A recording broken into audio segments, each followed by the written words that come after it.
ભારત અને પાકિસ્તાનનું યુદ્ધ કોઈ પણ સમય થઈ શકે છે, પરંતુ આ બધાની વચ્ચે ગૃહ મંત્રાલય 7 તારીખે એટલે આવતીકાલે એક મોટો આદેશ જારી કર્યો છે, એટલે કે દેશના અલગ અલગ રાજ્યોમાં મોક ડ્રીલ કરવામાં આવશે।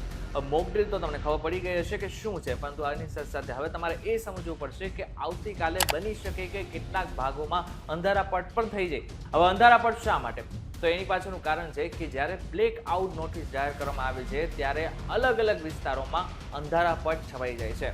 એટલે કે બ્લેક આઉટ નોટિસ જ્યારે જાહેર કરવામાં આવે છે ને ત્યારે દેશના અલગ અલગ ભાગોમાં અંધારપટ છવાઈ જાય છે।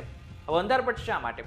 અંધારપટ એટલા માટે કે જ્યારે દુશ્મનો હવાઈ માર્ગે આપણા દેશને નુકસાન પહોંચાડવા માંગે, કોઈ પણ લક્ષ્યને નક્કી કરીને એને નુકસાન પહોંચાડવા માંગે, ત્યારે લક્ષ્ય એને દેખાય નહીં અને આની સાથે સાથે આસપાસની કોઈ પણ વસ્તુ અંધારામાં એને ન દેખાય, એટલા માટે થઈને વીજ કનેક્શન કાપી નાખવામાં આવતું હોય છે।